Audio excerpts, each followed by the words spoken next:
एक ऐसा इंडियन शख्स जो कभी किंग ऑफ गुड टाइम्स कहलाया जाता था। अपने वक्त में वो महाराजाओं वाली जिंदगी गुजारता था। एक ही रात में करोड़ों रुपए की पार्टी करता और जहां दुनिया भर के बिलियनियर्स प्राइवेट जेट रखते हैं, वहीं इसके पास अपना प्राइवेट बोइंग 727 था। लेकिन आज उसका नाम इंडियन हिस्ट्री में किए जाने वाले सबसे बड़े फ्रॉड केस से जोड़ा जाता है। जी हाँ, हम बात कर रहे हैं विजय माल्या की। किंगफिशर वो नाम था जिसने उसे हर उस चीज का मालिक बनाया जिसे एक आम आदमी सपने में देखता है। लेकिन आखिर में ऐसा क्या हुआ जो यही नाम इसे पूरी तरह से ले डूब। नाजरीन, 1955 में विजय माल्या का जन्म एक रईस घराने में हुआ और बचपन से ही उसने अपनी लाइफ में सिर्फ पैसा ही पैसा देखा। फादर विट्ठल माल्या के पास पैसे की कोई कमी नहीं थी क्योंकि इंडिया की ज्यादातर लिकर इंडस्ट्री पर उनका कंट्रोल था। वो यूनाइटेड ब्रूरी के डायरेक्टर और सबसे बड़े शेयर होल्डर थे। अपने बिजनेस नेचर की वजह से मुल्क भर में उन्हें अच्छी निगाह से नहीं देखा जाता। वो मीडिया से दूर रहते थे और कहा जाता है कि अक्सर अपने खिलाफ न्यूज चलने से पहले ही पैसे देकर उसे रुकवा देते थे। विजय माल्या उनका इकलौता बेटा था। वो बचपन से ही महाराजाओं वाली जिंदगी गुजारता था, पर उसके शौक कुछ अलग ही थे। वो बचपन से ही गाड़ियों का बहुत शौकीन था और जिस वक्त इंडिया में बच्चे लट्टू और कंचे खेलते थे, विजय माल्या रिमोट कंट्रोल्ड गाड़ियों से खेलता था। विट्ठल माल्या ने उसके मुंह से कभी चांदी का चम्मच निकालने की कोशिश ही नहीं की और उसका नतीजा ये हुआ कि विजय जब बड़ा हुआ तो उसके शौक भी वैसे ही थे। वो अब खिलौनों वाली नहीं बल्कि असली गाड़ियों का शौकीन हो गया। 250 के करीब विंटेज कार्स की कलेक्शन और 200 से ज्यादा घोड़े उसने सिर्फ शौक में पाले थे। उसका ये शौक विट्ठल माल्या को पसंद नहीं था क्योंकि उनका मानना था कि ऐसे शौक पालने वाला इंसान एक अच्छा बिजनेसमैन नहीं बन सकता। लेकिन महाराजा के शौक का कोई मोल नहीं था। विजय माल्या ने 1982 में इंडियन ग्रैंड प्री का अवार्ड जीता और ट्रॉफी अपने नाम करके नेशनल चैंपियन बन गया। वो अपने इस शौक को नेक्स्ट लेवल पे लेके जाता, लेकिन फिर एक वाकया हुआ जिससे उसकी लाइफ का ट्रैक हमेशा हमेशा के लिए बदल गया। विट्ठल माल्या की अचानक हार्ट अटैक से मौत हो गई। विजय उस वक्त 28 साल का था और इस सदमे ने उसकी जिंदगी बदल दी। जिस उम्र में वो आजाद और लापरवाह रहना चाहता था, तब उसके कंधों पर बाप की बिजनेस एम्पायर संभालने की जिम्मेदारी आ गई। उस वक्त कई करीबी लोगों का मानना था कि विजय क्योंकि महाराजाओं वाली जिंदगी का आदी है, इसलिए वो इतनी बड़ी बिजनेस एम्पायर नहीं चला पाएगा। लेकिन जैसा सोचा गया, विजय ने बिल्कुल उसका उलट किया। यूनाइटेड ब्रूरी की तमाम प्रोडक्ट्स में से किंगफिशर ने विजय को सबसे ज्यादा अट्रैक्ट किया क्योंकि बाप के मरने से चंद साल पहले ही विजय ने खुद इसे लॉन्च किया था। क्योंकि विजय उस वक्त खुद भी यंगस्टर था, तभी उसको अच्छी तरह मालूम था कि अगर किंगफिशर को मार्केट में हिट करवाना है तो इसका सिर्फ एक ही तरीका है और वो है यंगस्टर्स को टारगेट करना। बेंगलोर इंडिया का वो पहला शहर था जहां से पब्स का कल्चर स्टार्ट हुआ और यहीं छुपी थी किंगफिशर की कामयाबी। उसने मुख्तलिफ तरीकों से किंगफिशर को यंगस्टर्स के बीच इंट्रोड्यूस करवाया, जहां पब्स में अच्छा माहौल दिया जाता, खास तौर पर लड़कियों के लिए। ये ट्रेंड काफी वायरल हो रहा था। यंगस्टर्स रात 4 बजे तक पब्स में ही बैठे रहते। बेंगलोर जहां पहले सिर्फ एक पब था, 5 सालों के बाद वहां 40 नए पब्स खुल गए और इसका डायरेक्ट फायदा किंगफिशर अपने नाम कर रहा था। देखते ही देखते कुछ ही सालों में किंगफिशर ने ब्रांड की शक्ल इख्तियार कर ली। लोग अब बियर नहीं बल्कि किंगफिशर का नाम लेकर ड्रिंक मांगने लगे। उस वक्त कई इंडियन पॉलिटिशियंस ने इस वेस्टर्न कल्चर के खिलाफ आवाज भी उठाई, लेकिन विजय को किसी की परवाह नहीं थी। वो सिर्फ ये साबित करना चाहता था कि उसने यूनाइटेड ब्रूरी की सक्सेस को आसमान की ऊंचाइयों तक पहुंचा दिया है और इसमें कोई शक भी नहीं था। यूबी इंडिया का सबसे बड़ा लिकर मैन्युफैक्चरर बन चुका था, यहाँ तक कि हर 2 में से 1 बॉटल किंगफिशर की सेल होने लगी। विजय माल्या उस वक्त बादशाहों वाली जिंदगी गुजार रहा था। इंडिया में इसका नाम काफी इंस्पायरिंग था क्योंकि जिस वक्त इंडिया में आम सी गाड़ी खरीदना भी लोगों का सपना था, उस वक्त माल्या BMW, मर्सिडीज और पोर्शे जैसी गाड़ियों में घूमता। लोग उसको प्रिंस ऑफ इंडिया, महाराजा और रिचेस्ट मैन ऑफ इंडिया जैसे नामों से जानते थे। विजय माल्या को लग रहा था कि आगे भी सब कुछ ऐसे ही चलता रहेगा, लेकिन ये उसकी सबसे बड़ी भूल थी। इंडिया में शराब को अच्छा नहीं समझा जाता था, खास तौर पर पब जैसे वेस्टर्न कल्चर को, और इस सब को लेकर इंडियन सरकार के इरादे कुछ अलग थे। इन इरादों का प्रैक्टिकल विजय माल्या के लिए बुरे सपने से कम नहीं था। इंडिया के काफी हिस्सों में शराब पर पाबंदी लगा दी गई। किंगफिशर की सेल्स तेजी से गिरने लगी और बैंड स्टेट्स में सरकार ने ढेर सारी बॉटल्स को पकड़कर उस पे रोड रोलर चलाना शुरू कर दिए। ये विजय माल्या का होने वाला डायरेक्ट लॉस था, पर यह तो सिर्फ एक शुरुआत थी। इसके बाद इंडियन सरकार ने विजय माल्या के खिलाफ घेरा मजीद तंग करते हुए एक नई मुसीबत खड़ी कर दी, क्योंकि जिन स्टेट्स में लिकर बेचने की परमिशन भी थी वहां पर भी अब टीवी और न्यूज़पेपर्स में शराब की एडवर्टाइजमेंट्स पर बैन लगा दिया गया। ये फैसला ऐन उस वक्त किया गया जब माल्या अपने बिजनेस की ग्रोथ पर फोकस कर रहा था। इस मोड़ पर किंगफिशर की एडवर्टाइजिंग का ऐसा तरीका अपनाया गया जिसे सरोगेट एडवर्टाइजिंग कहते हैं। ये एडवर्टाइजिंग टेक्निक दुनिया भर में खास तौर पर उन प्रोडक्ट्स के लिए इस्तेमाल होती है जिनकी एडवर्टाइजिंग पे बैन लगा हो। इसमें कोई भी ब्रांड अपनी प्रोडक्ट को दूसरी प्रोडक्ट की आड़ में मार्केट करता है जिनकी सेल पर कोई रिस्ट्रिक्शन नहीं होती। अब किंगफिशर इंडिया में जाना माना ब्रांड तो था ही, इसलिए विजय माल्या ने किंगफिशर मिनरल वाटर और सोडा वाटर लॉन्च किए और उनकी एडवर्टाइजिंग करने लगे। भले ही वो एड पानी का था, लेकिन सबको मालूम था कि ये किस चीज की मार्केटिंग है। 1996 में जब वर्ल्ड कप इंडिया होस्ट कर रहा था, तब भी किंगफिशर ने एक वायरल एडवर्टाइजिंग का सहारा लिया और अपनी टारगेट ऑडियंस तक आवाज पहुंचाई। वो किंगफिशर को एक नेशनल ब्रांड बनाने में कामयाब हो चुका था, एक ऐसा ब्रांड जिसका नाम हर दूसरा आदमी जानता था। विजय माल्या हर एज ग्रुप के लोगों को टारगेट करने का हुनर सीख चुका था। उसने हर उस छोटे बड़े इवेंट को स्पॉन्सर करना शुरू कर दिया जहां मीडिया की प्रेजेंस होती थी, और इस तरीके से ना चाहते हुए भी मीडिया पर किंगफिशर का नाम चल जाता। बाद में किंगफिशर कैलेंडर भी लॉन्च किया गया जिसमें इंडियन मॉडल्स के फोटोशूट का कंपटीशन करवाया जाता।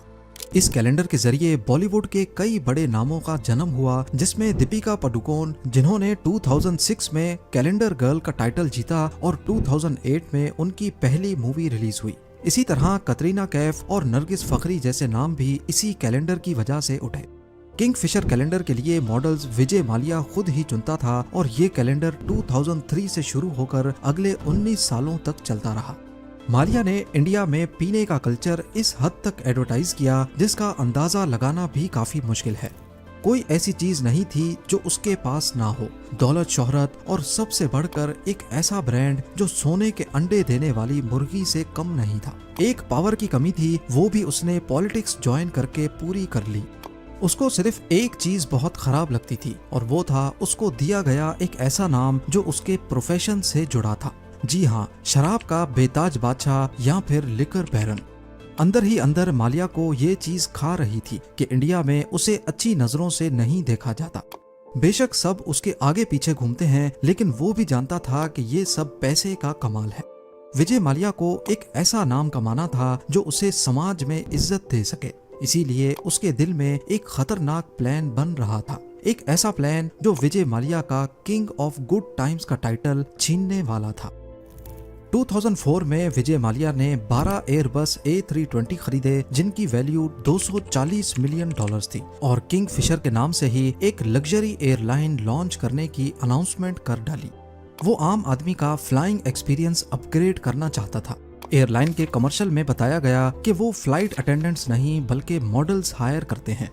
एयरलाइन की धमाकेदार लॉन्च के लिए एक बहुत बड़ा इवेंट रखा गया जिसमें मुल्क भर से हाई प्रोफाइल गेस्ट्स को बुलाया गया। अपने बेटे की 18th बर्थडे पर किंगफिशर एयरलाइंस को लॉन्च किया गया। ये बिल्कुल अलग तरह की एयरलाइन थी। इस लॉन्च इवेंट की वजह से किंगफिशर का नाम दुनिया भर में छा गया और वो एक लाइफस्टाइल ब्रांड के तौर पे उभरने लगा।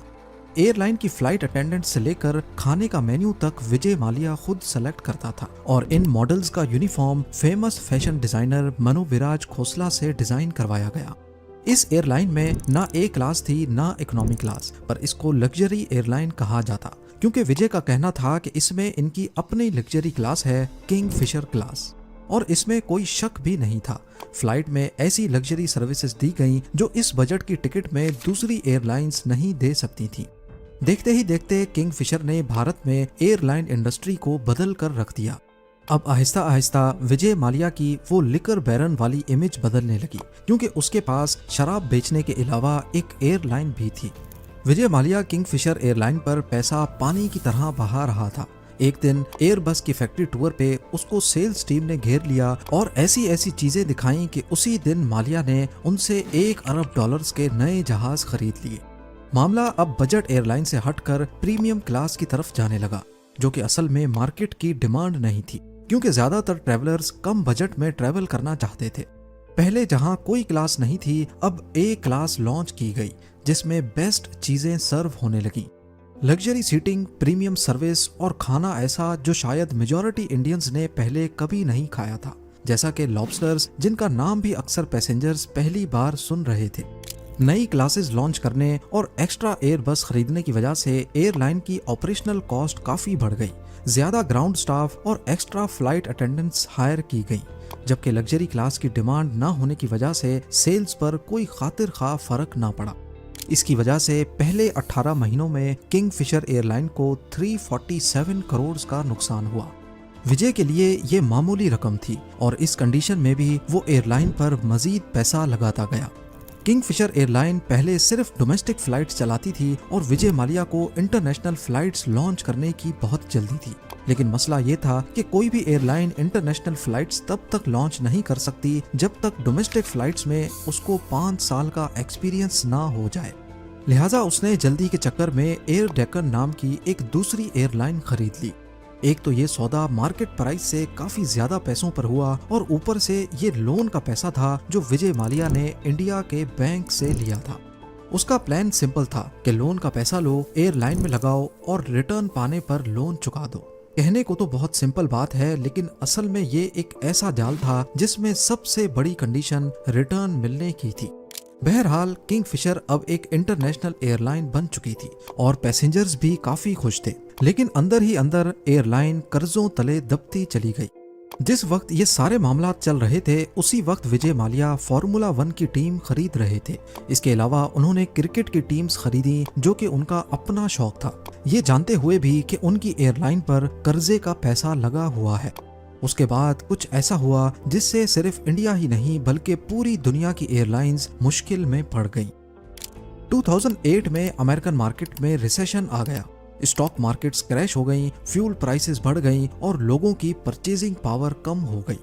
जब भी रिसेशन आता है तो लोग अपने खर्चों को लगाम लगा लेते हैं, जिसमें फालतू का ट्रैवल सबसे पहले मारा जाता है। अब क्योंकि यूएस डॉलर्स एक इंटरनेशनल करेंसी है, इसी वजह से इसका असर पूरी दुनिया पर पड़ता है और इस बार भी ऐसा ही हुआ। फ्यूल प्राइसेस में 3 गुना इजाफा हो गया। कंपनीज ने अपने ट्रिप्स कैंसिल किए, जबकि टूरिस्ट ने कम। इस सिचुएशन में सिर्फ वही एयरलाइन सरवाइव कर सकती हैं जो ख्वामख्वाह के फजूल खर्चे नहीं करती। पर किंगफिशर एयरलाइन तो फेमस ही अपने एक्स्ट्रावेगेंट खर्चों की वजह से थी। उन्होंने रिसेशन में भी अपने खर्चे कम नहीं किए। उनके रेट्स दूसरी एयरलाइंस के मुकाबले में कम थे और सर्विसेज बहुत आला।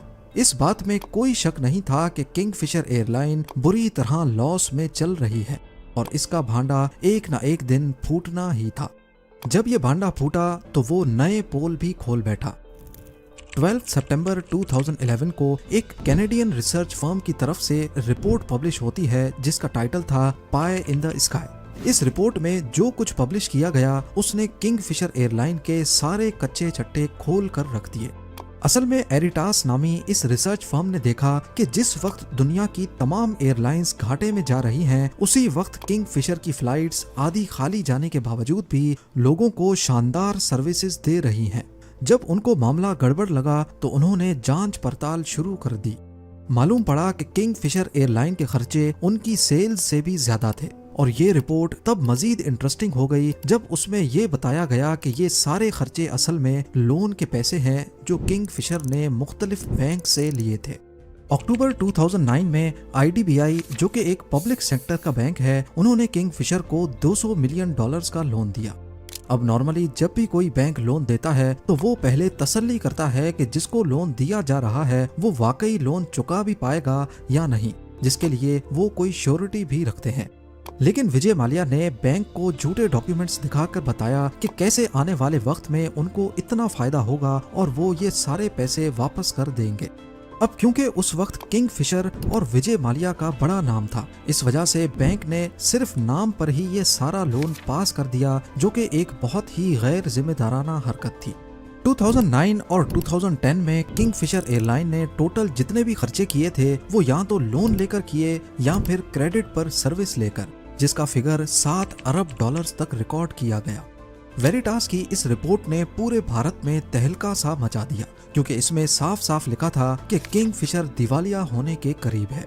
इस रिपोर्ट के बाद किंगफिशर को क्रेडिट पे फ्यूल मिलना बंद हो गया, और तो और नौबत यहाँ तक आ पहुंची कि केटरिंग सर्विस जो पैसेंजर्स के लिए बेहतरीन खाना प्रोवाइड करती थी, उनको भी कई महीनों से पैसे नहीं मिले और उन्होंने भी मजीद खाना देने से इनकार कर दिया।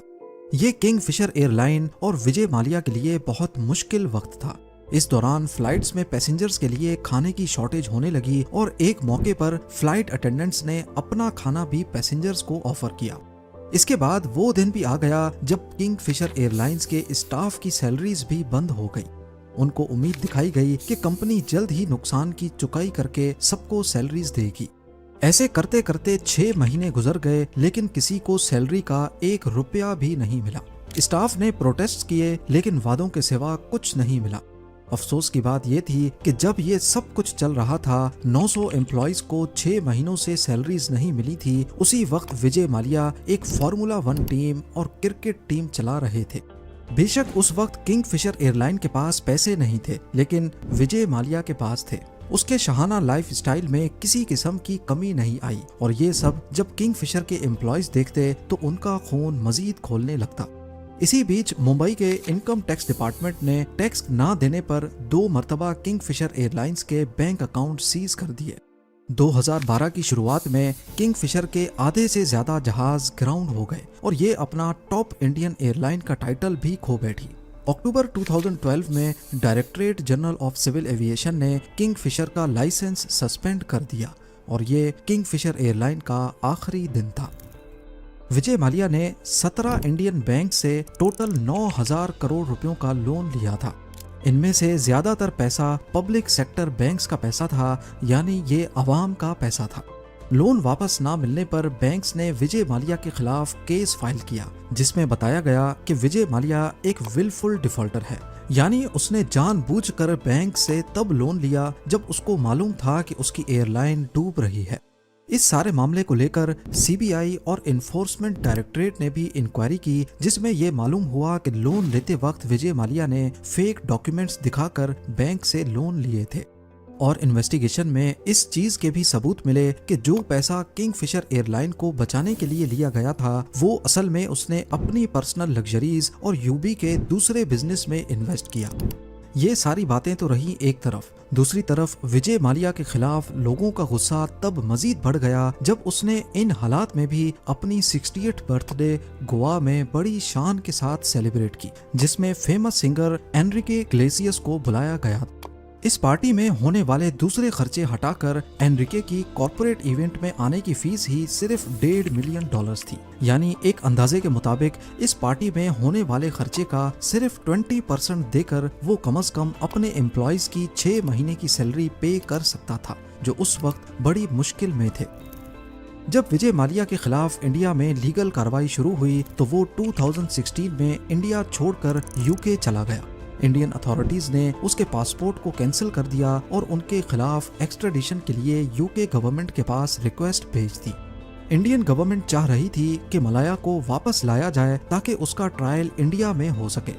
यूके कोर्ट्स में एक्स्ट्राडिशन केस काफी लंबा चला, लेकिन दिसंबर 2018 में यूके कोर्ट ने डिसाइड किया कि विजय माल्या को इंडिया वापस भेजा जाए, जिस पर मलाया ने यूके कोर्ट के फैसले के खिलाफ अपील की। दूसरी तरफ इंडियन कोर्ट्स में विजय माल्या के खिलाफ इंसॉल्वेंसी के केस चल रहे थे और इसकी जजमेंट भी आ चुकी थी, जिसके तहत उसकी प्रॉपर्टीज को सीज करने का ऑर्डर दिया गया। इन्फोर्समेंट डायरेक्टरेट ने उसके इंडियन और इंटरनेशनल एसेट्स को फ्रीज कर दिया ताकि बैंक्स को रिकवरी की जा सके। मलाया की लग्जरी कार्स, बेंगलोज और यूबी के कंपनी शेयर्स को ऑक्शन के लिए रखा गया। विजय माल्या ने कई बार इंडियन कोर्ट्स और बैंक से सेटलमेंट की कोशिश की, लेकिन कोई सक्सेस नहीं मिली। किंगफिशर एयरलाइंस के कोलैप्स के बाद विजय माल्या का पब्लिक इमेज काफी खराब हो गया। उस पर मीडिया और लोगों ने काफी क्रिटिसाइज किया, स्पेशली क्योंकि वो यूके में लग्जरी लाइफ जी रहा था, जबकि इंडिया में उसके ऊपर कर्जा चुकाने का दबाव था।